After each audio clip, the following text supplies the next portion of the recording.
So, very important point. We have, thanks to the tough decisions, the big calls that we made, and I think most people would agree that we got the big calls right in this terrible struggle against COVID.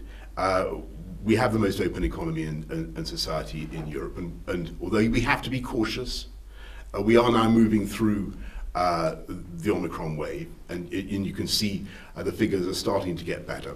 So what we're doing on travel, to show that this country is open for business, open for travellers, you will see changes so that people arriving no longer have to take tests if they've been vaccinated, if they've been double vaccinated.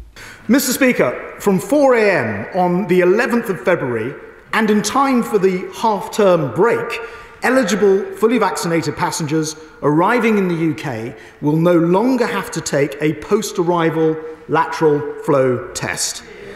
And that means that after months of pre-departure testing, post-arrival testing, self-isolation, additional expense, all that fully vaccinated people will now have to do when they travel to the UK is to verify their status via a passenger locator form. And Mr. Speaker, we promised we wouldn't keep these measures in place a day longer than was necessary. And it's obvious to me now that border testing for vaccinated travellers has outlived its usefulness, and we're therefore scrapping all travel tests for vaccinated people. Not only making travel much easier, but also, of course, saving about £100 per family on visits abroad, providing certainty to passengers, to carriers and vital tourism sector for the spring and the summer seasons. And so, Mr. Speaker, let me explain to the House how this will actually work in practice.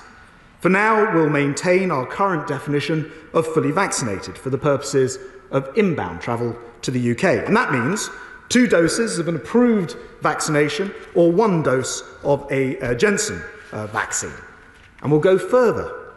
The measures for those arriving in the UK who do not qualify as fully vaccinated have not changed since last March. So the time has come to review that position too. And today I can announce that passengers who do not qualify as fully vaccinated will no longer be required to do a day 8 test after arrival, or indeed to self-isolate. They will still need to fill out a passenger locator form to demonstrate proof of a negative COVID test taken 2 days before they travel, and they must still take a post-arrival PCR test.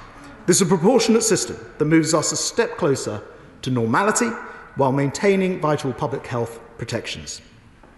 Now, for kids travelling to the UK, under 18s will continue to be treated as eligible, fully vaccinated passengers, which means they will not face any tests at the UK border. And today, I'm pleased to confirm that from February the 3rd, 12 to 15-year-old in England will be able to prove their vaccination status via the digital NHS pass for international outbound travel.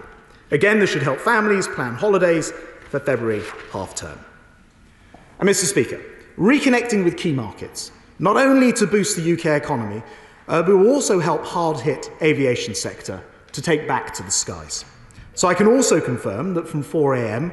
on the 11th of February, we'll recognise at the UK border vaccine certificates from 16 further nations, and that will include countries like China and Mexico, bringing the vaccine recognition total to over 180 countries and territories worldwide.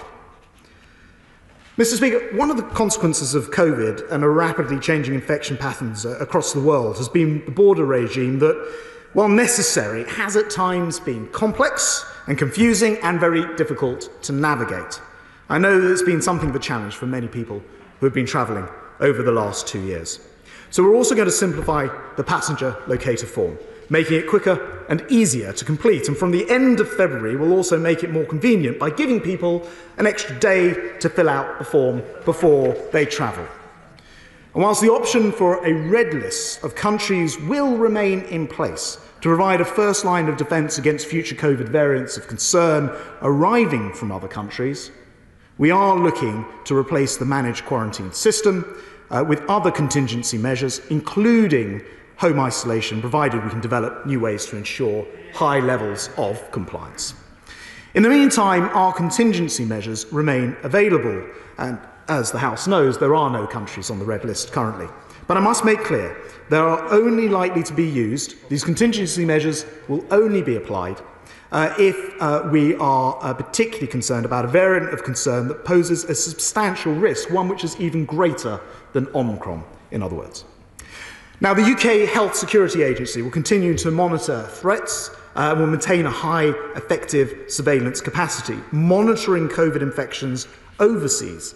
But I can announce today that over time, we intend to move away from blanket border measures to a more sophisticated and targeted global surveillance system. I'm also committing today to develop a full toolbox of contingency options to provide more certainty on how we'll respond against future variants. The government will set out our strategy, including how we'll deal with any new and future new strains of the virus next month, and we'll continue to work with international partners, including the World Health Organization, to help all countries achieve a level of genomic sequencing to monitor variants which is much closer to our own world-leading capacity. Mr. Speaker, we're moving into a new phase of the fight against COVID. Instead of protecting the UK from a pandemic, our future depends on us living with endemic COVID, just as we live with flu, for example. So we'll set out our strategy for that transition this spring. But as we navigate our recovery and as we return to more normal travel next month, our advice to all eligible adults who have not been vaccinated stays the same. Please get jabbed as soon as possible.